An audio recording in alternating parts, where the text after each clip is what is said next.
अब देखो इसी के आगे श्रद्धा मनु, ठीक है, श्रद्धा मनु का देखें। अब इसके आगे नीचे तो देखें आप उसको पढ़ा रहे हैं, ठीक है। देखें, कौन तुम संस्कृति जल निधि थी।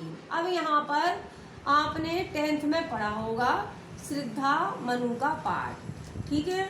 उसमें था आपका 9th में, मतलब कि किस प्रकार श्रद्धा मनु अकेली थी, एड़ा नाम की थी। उसी के आगे का ये भाग है, कौन तुम संस्कृति जल निधि थी।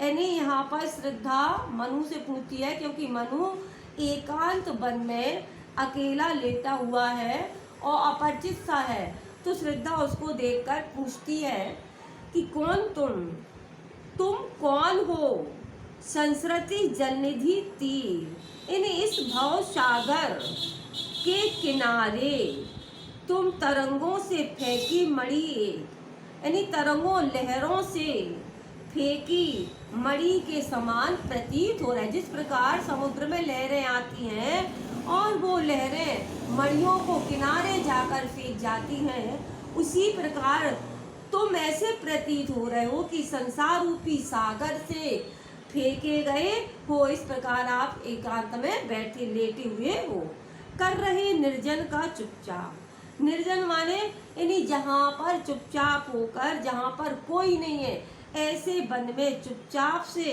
प्रभा माने चमक की, क्रांति की धारा से अब से, फिर भी तुम इस निर्जन जंगल का आप अपने कांति से इस पृथ्वी का अभिषेक कर रहे हो।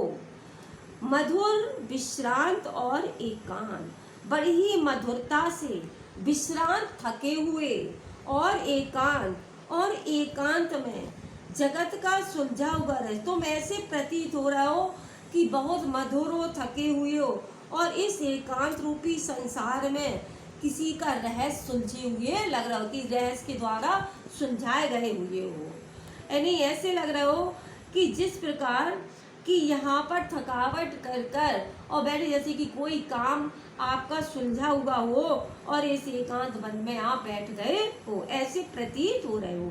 एक करुणामय सुंदर मौन, मौन माने शांत होकर चुपचाप, बड़ी सुंदरता से शांत होकर और दुख भरा मय, और ऐसे भी प्रतीत हो रहा है बड़े ही दुख भरे हो, फिर भी और चंचल मन का आलस, फिर भी तुम्हारे इस चंचल मन ने आलस को धारण कर लिया है।